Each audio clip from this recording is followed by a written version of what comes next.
A lot of my landscape design clients are very creative people, and today's guest, Jon LeDuc, is not only really great at landscape design, he's also a talented singer-songwriter in a duo called AztroGrizz.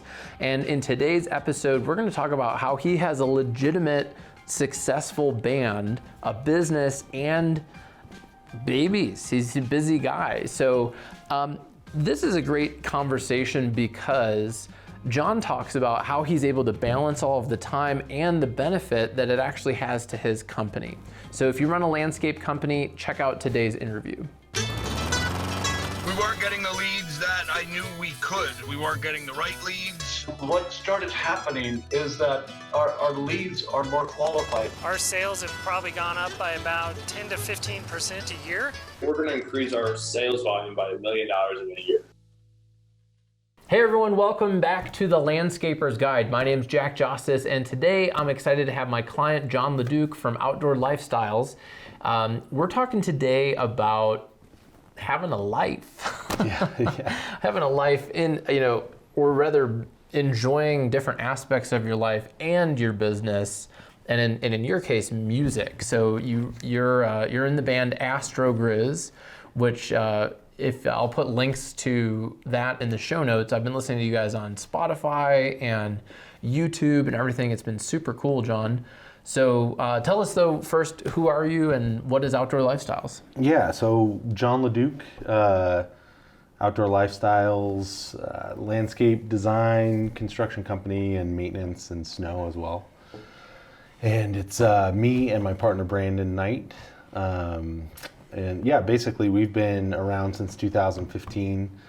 My partner's been doing it since 95, and then I started my business in 09 and kind of hit the ground running. Do everything from big kind of pool design to outdoor living spaces, all of that, and then full package maintenance. Yeah. On the landscape side. And then AztroGrizz, we formulated that in 2012. That's me and partner Sterling. So that's kind of a key thing, is having partners in both is definitely helpful, and kind of being able to do both, being able to lean on them for some of that stuff. But yeah, so basically just been doing that for kind of since out of school, both big passion on music and big passion kind of on the landscape side simultaneously. Yeah, and so I'm just curious, how much time do you spend on each? Because you're married, do you have 3 kids? 3 kids. And one of them is like 6 months old. Yeah. So, I mean, you're pretty busy with the family commitments, with the landscape business, and AztroGrizz is a legit band. Like you're in a nationwide competition right now, and you're, last time I looked, number 64 out of 8,000. Yeah. Right. So this is more than just a hobby. This is a legit band, and you have music videos, and you guys play shows. So how do you do all of this? Yeah. We're serious about it. Actually, last night we just won, so we're 32. You're 32. Wow. Yeah, so hopefully we keep going on that. Honestly, my wife is huge. My partner on the landscape side is huge, and my partner with music is huge, because just being able to split some of the roles and can lean on him, Brandon on this side of the business, and gives me kind of more flexibility and stuff like that. But also, my wife is huge, Sterling is huge in that department, but I would say the biggest thing in kind of juggling is really sort of setting up like a good plan. So like even beginning of the week, it's like, okay, I'm going to allocate this much towards AztroGrizz. What's kind of the top 5 things we're really wanting to get done? What's the big picture we're kind of going after? And same with Outdoor Lifestyles, right? And same with, kind of family's easy for me, because that's kind of you can kind of shut down and just be, more so than the others, kind of more work. Like let's get after it. Yeah, I'm a big fan of planning my week, and I had an episode recently where I actually planned it out on paper. And then I also use Google Calendar and our various digital project management programs and things. But for me, like printing out the week and looking at it is just really helpful for me to know and I do it the same way with like, what do I need to do for my family this week? What do I need to do in my business this week?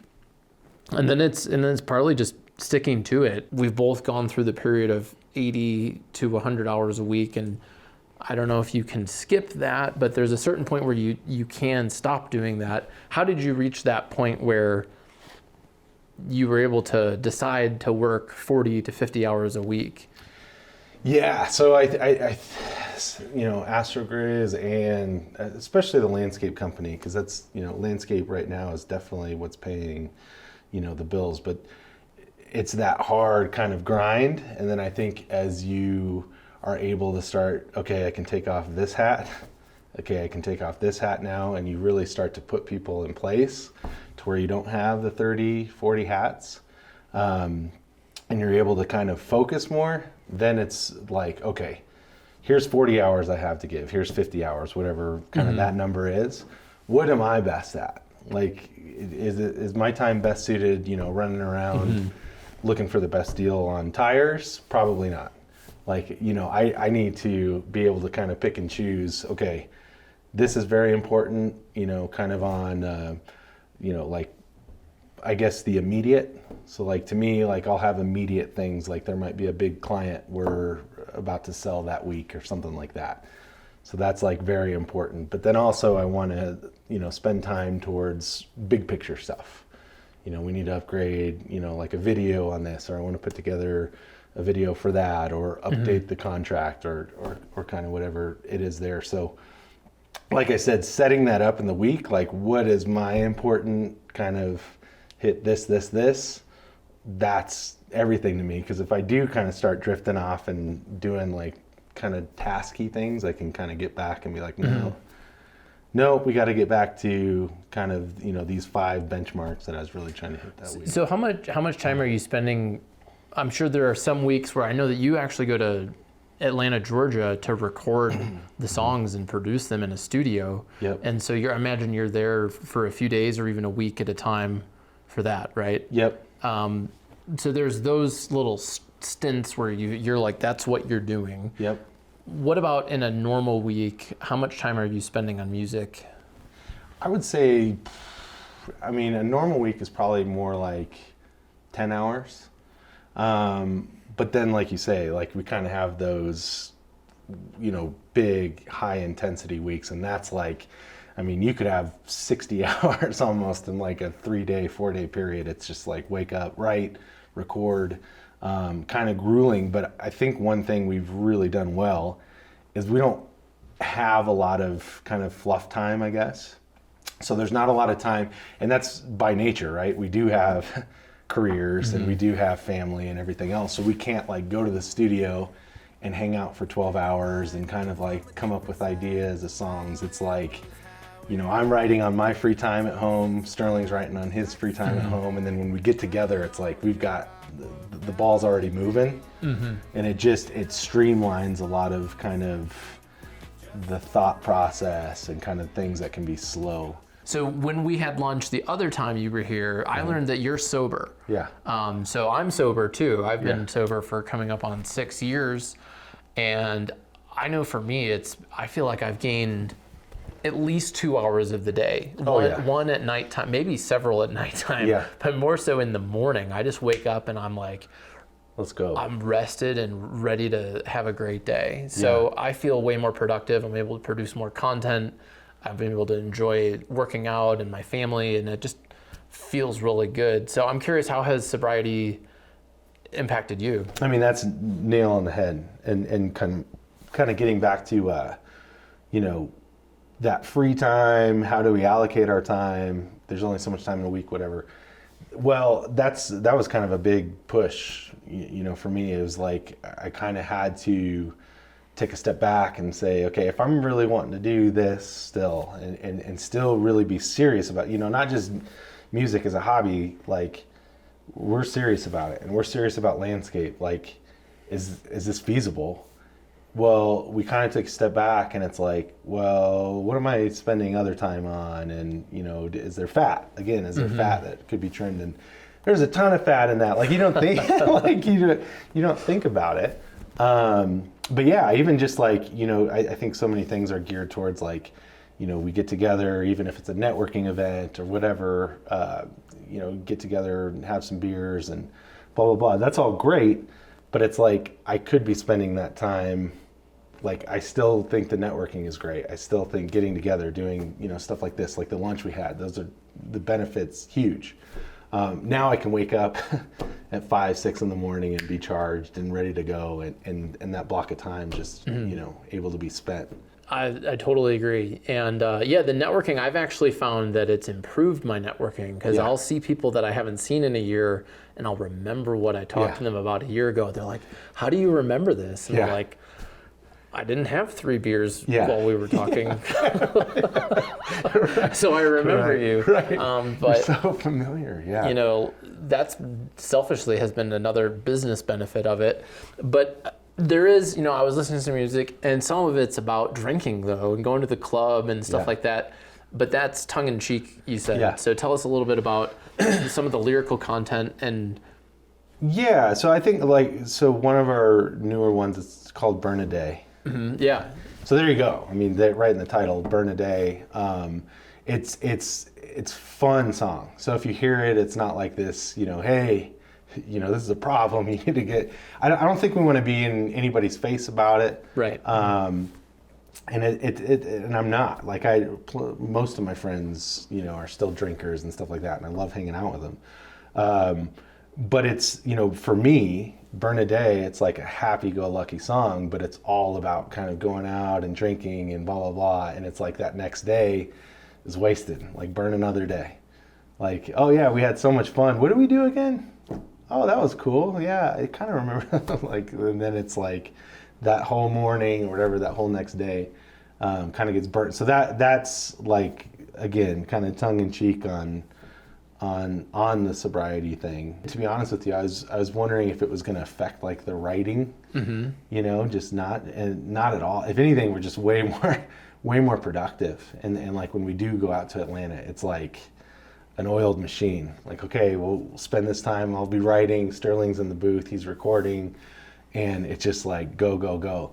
You know, before when we'd go out there and there's beers involved, towards the end of the session, it was starting to get a little sloppy, and it's a little bit like, all right, well, let's regroup and come back, you know, tomorrow. Yeah, I think that what you're doing and why I wanted to have you on the show is I think it's great that you have this musical outlet that you're working on, and so many people, I know myself, gave up parts of that. For me, like hunting is like a big passion of mine, and in the last few years I've gotten into it again, and it's been so fulfilling for me, and I've actually found that it helps me run my business better, knowing that I need to go spend the time doing something that isn't my business. And I just wanted to hear some of that, of like how does being a musician and going to Atlanta for 4 days actually help you run a better landscape company? Sure. For me, it's like one fuels the other. Mm-hmm. Like, you know, I've been asked before, what if music takes off and it blows up? Like, would you still do landscaping? And the answer is absolutely. Like, landscape's just as much a passion. It's not like I'm doing landscaping kind of now, hoping that, you know, music, my dream, will take off. It's like, there's things on landscaping that I can't replace with music. Like there's like creative that I just love about it, that I'm passionate about it, and same with music. And there's business things on music that I could definitely do without, that you don't have to put up with on the landscape side. So for me, being able to kind of like channel some of that and, you know, whatever the frustrations or stresses or whatever you can go through, like being an entrepreneur, it's nice to have that outlet to where I can go write a song or I can go blow off steam in kind of a healthy way. Right.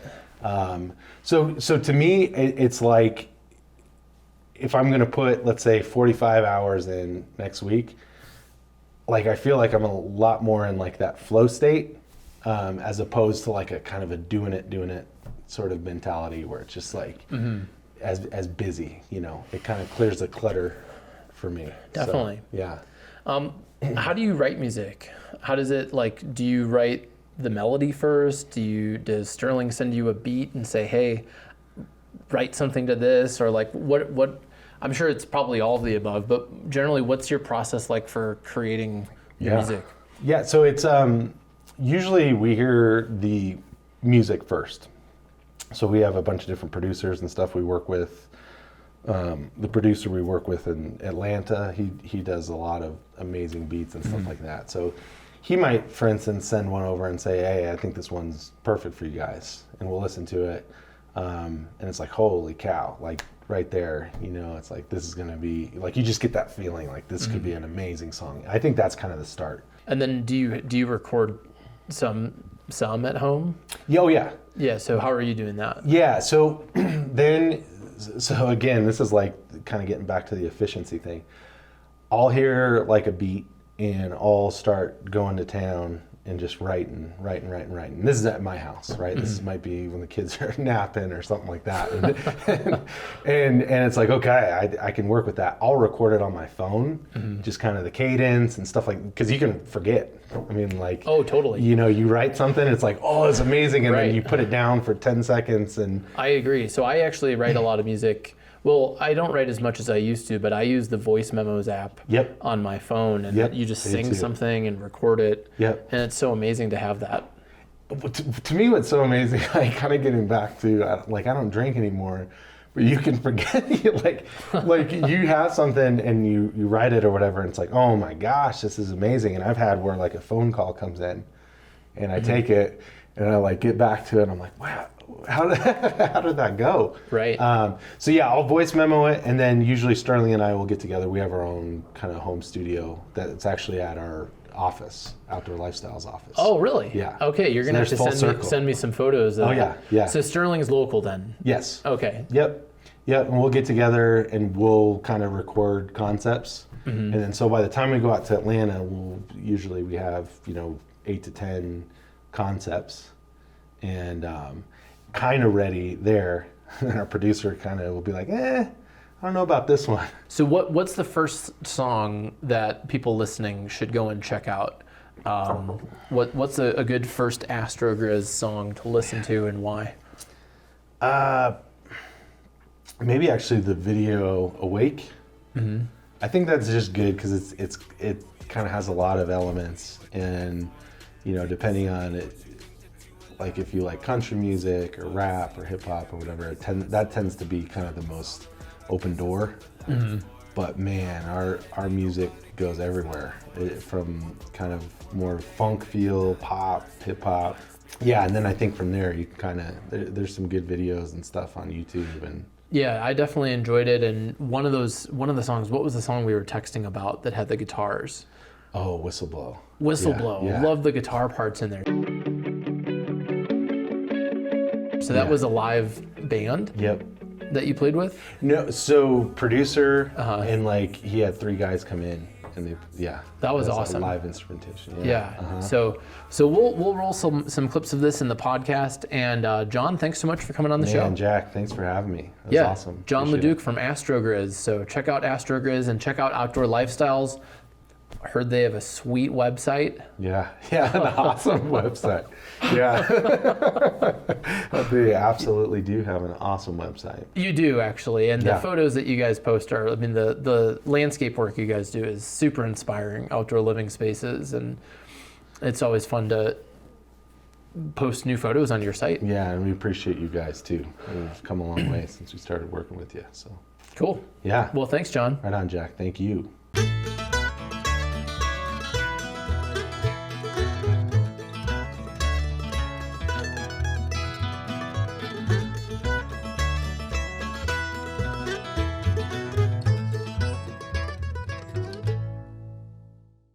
Do you know Chromeo, the artist? No. Oh, really?